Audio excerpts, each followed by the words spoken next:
Hello my fellow book addicts, Megan here, and time for another book review. Today, I'm going to be talking about The Crown Tower by Michael J. Sullivan, and this is book 1 in the Rhaenyra Chronicles.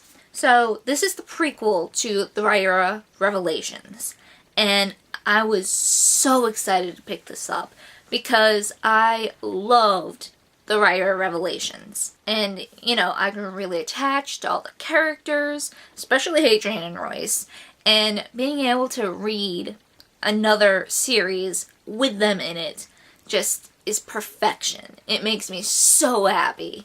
And I want to say now, for those of you who have any interest in the Rhaenyra Chronicles or the Rhaenyra Revelations, and are debating on which order to read them in, whether you want to read it in publication order or in chronological order, really, you can read them either way. They still make sense. You aren't missing a whole lot if you read one over the other. Personally, I did read them in publication order, and I was fine. Really, I think I might have enjoyed the Rhaenyra Chronicles more, because throughout the Rhaenyra Revelations, they've been mentioning these little, missions and, meetings here and there. They've been referencing a few different things. Not in super deep depth, but enough to make me wonder what happened there. I want to know more about that. What happened? It seems that's what we're really getting in the Rhaenyra Chronicles, more details on what happened in these little things that they mention. For example, the Crown Tower. They mention their first job and the meeting a lot, or maybe not a lot, but a decent amount throughout the series, and it's really nice to be able to see that unfold. Maybe that's why I enjoyed the Crown Tower so much, being able to see that. And also then knowing, where it's going from there. I'm able to pick up a lot more reading this because I have knowledge of the main series. So, yeah, the friend who got me into this series, oh my god, she warned me that Royce was dark in this series. He was very dark. And, I was just like, how dark could he have been? And, oh my god. It's one thing to hear and to know he was pretty dark at the beginning of this series, before him and Hadrian become best friends. But it's a whole nother thing to read it. But, I'll get into that a little more later.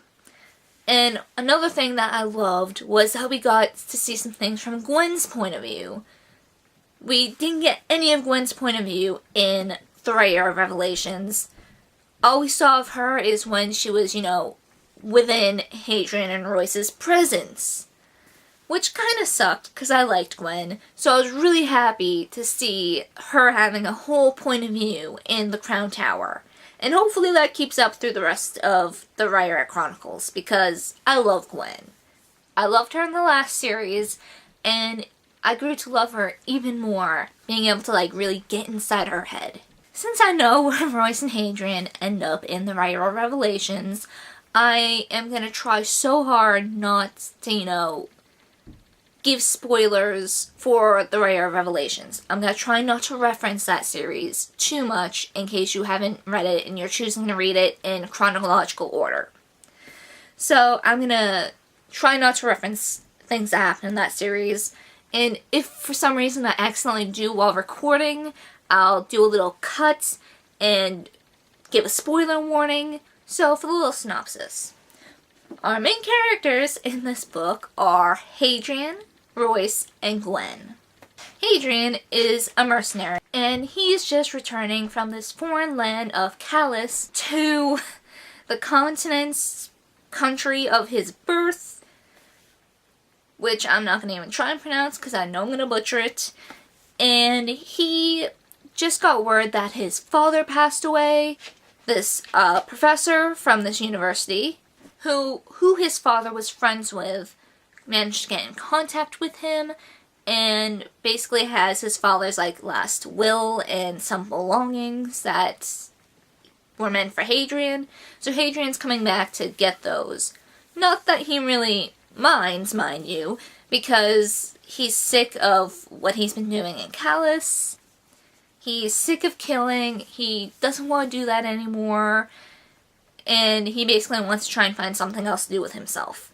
Then there's Royce, who is a thief and a former assassin. So yeah, apparently this Professor Articus, who I am probably mispronouncing, but whatever, actually is trying to pair Royce and Hadrian up to do a little job for him. Apparently, Royce owes Articus for getting him out of this horrible, horrible prison, and then for some reason that these two young men do not understand, he wants Hadrian to go along to help Royce on this job.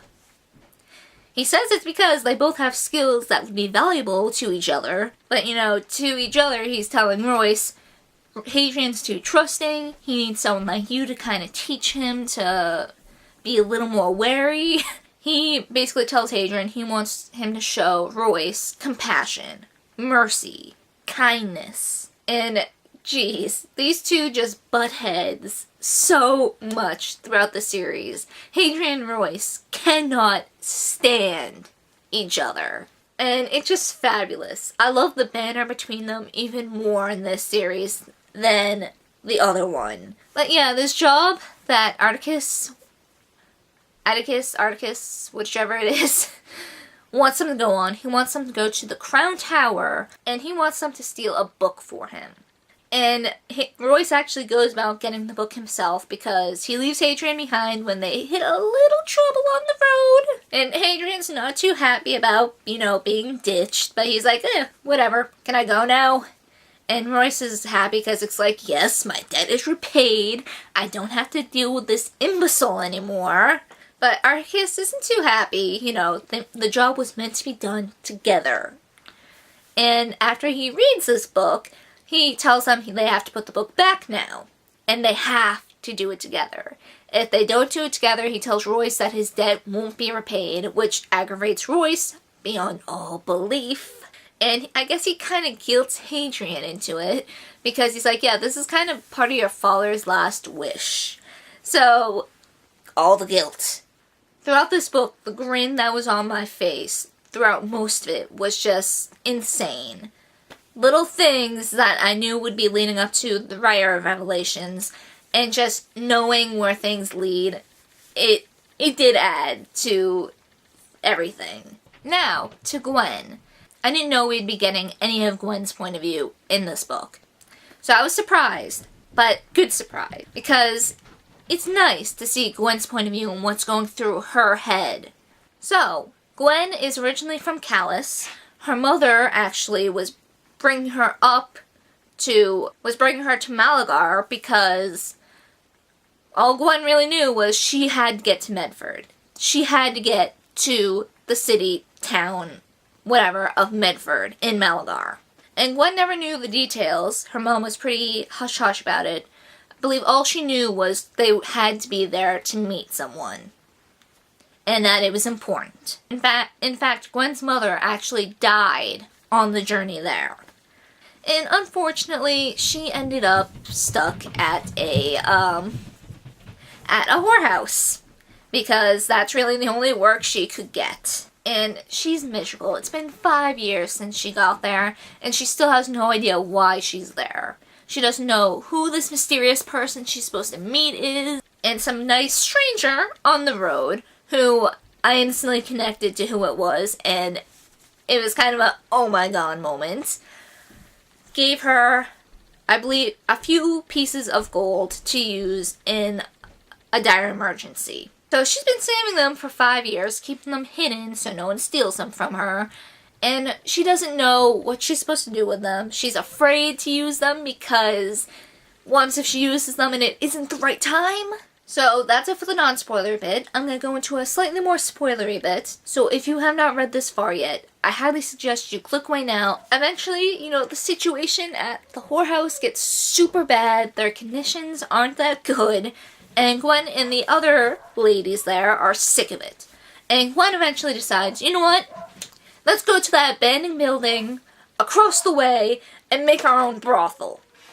We'll make it nice, we'll make it classy, and it'll just be so much better for us. And she actually manages to talk the other girls into coming with her. And things are a bit rough at first, but they make do. They actually do fix the place up really nice. Both with the gold Gwen has, and gold they make as, they work as the building is going on. And, throughout all this, Royce and Hadrian are doing their job at the Crown Tower. And as they're putting the book back, things don't go that well. They get caught, and they both get horribly hurt. And they're trying to escape, and they're actually put aboard this little cart that's going back to Medford. And, oh my god, Royce has, I guess, actually grown fond of Hadrian at this point, because he's freaking out because Hadrian is just as badly, if not worse, off than he is. And I just want to give Royce a hug, because he doesn't understand why Hadrian is helping him. Like, Hadrian could have gotten away. He could have gotten away unhurt and safe, but he went back to save Royce. And, oh, my heart. My heart. So once they, get to Medford, Royce, the only thing on his mind is trying to get help for Hadrian.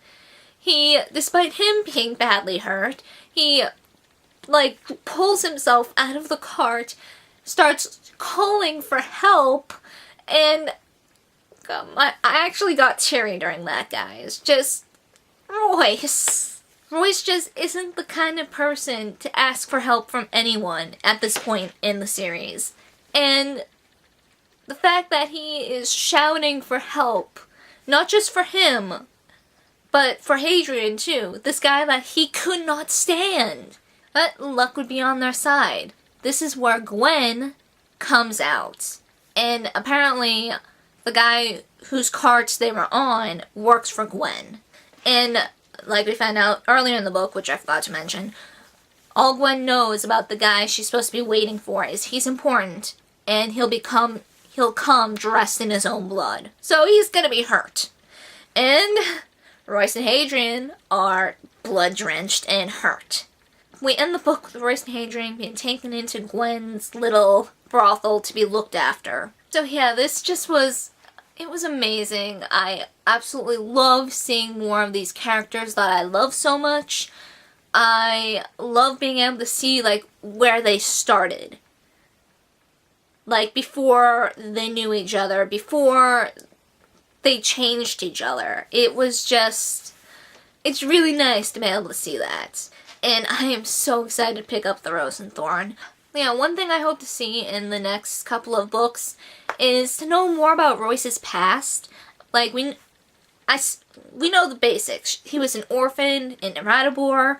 He didn't live exactly a nice life. I don't know, I just want to know more about his childhood for some reason. But I don't know, for some reason I just want to know more.